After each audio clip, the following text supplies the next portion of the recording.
This is my issue 14 is the Consumer Financial Protection Bureau, CFPB, a necessary regulatory agency. And I said yes because they are used to protect consumers from abusive financial service providers, and they're proven to be the strongest protection in history for us as consumers. So they're looking out for us from the people that are lending us money at high interest rates or giving us unpayable monthly amounts or lending us ridiculous amounts of money to make quick cash in the beginning, knowing we don't have the ability to pay it off. So federal banking agencies sacrificed consumer protection to support and promote the short-term profitability of these bank loans or mortgage lenders. These people were looking to make quick cash. They wanted whatever brought in the most money in the shortest amount of time. And they didn't look at your assets or your liabilities or your equities or whatever you needed to pay off these loans in the end. They were just looking at how to make the money up front. This led to the financial crisis. This is when people had so much money in loans and had no way of paying them off. Everyone was foreclosing. Everyone was going bankrupt. The U.S. government spent $800 billion in economic stimulus and $6 trillion in assistance to financial institutions during the financial crisis just to prevent us from getting in a second Great Depression.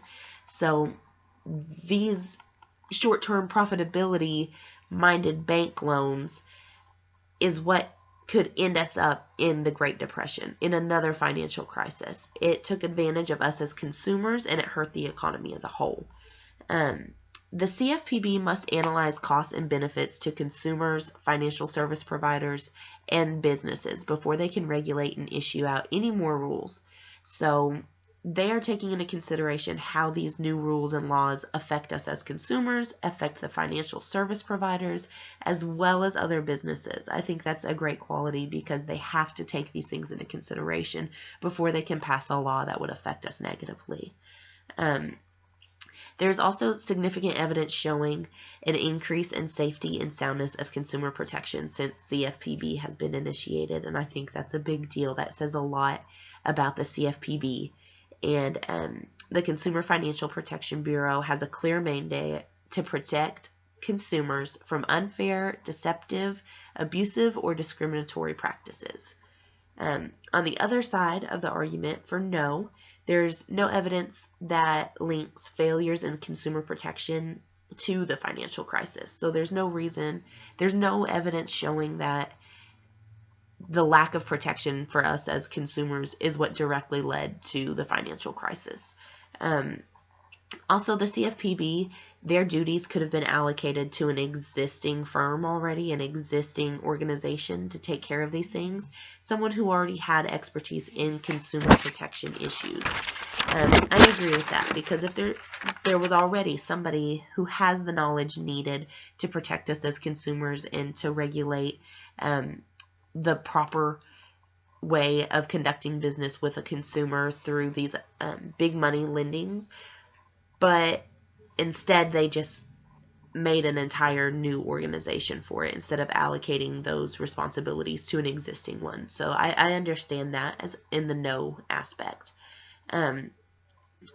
Also, the CFPB director determines their own budget for the year. They determine what they need for the entire year. They get that amount, and then they can request additional funds depending on the circumstances throughout the year as well.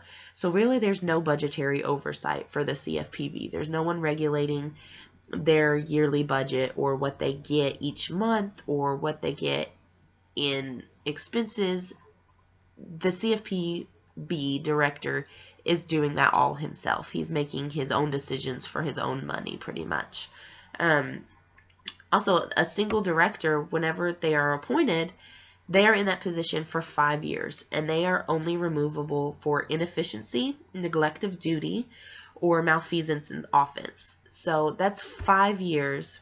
This person is not elected by anybody. This person is appointed, and they are stuck there for 5 years. You cannot get rid of them again, unless it's for inefficiency, neglect of duty, or malfeasance in the office. 5 years is a long time, especially for someone who might not have the best interest in mind. Finally, CFPB is somewhat tunnel vision. All they care about is consumer protection. That's all their focus is. They're looking at that end result, consumer protection. And in doing that, they're overlooking lower prices, greater choices, new innovations, and competition. These are all things that help businesses thrive. It's what they compete off of, they feed off of it, and they grow from it. And the CFPB is only focused on the consumer protection, so it could result in higher prices for consumers because there's less options out there. There's less innovation. It's harder to enter markets. All of these things are looked at secondary to consumer protection, whereas I think that they should be looked at equal because they play a large role in consumer protection as well. You're not protecting the consumer if you're eliminating other things and resulting in one choice at a super high price. That's not protecting the consumer. So that is my yes and my no arguments for issue 14. Is the Consumer Financial Bureau Protection Bureau a necessary regulatory agency?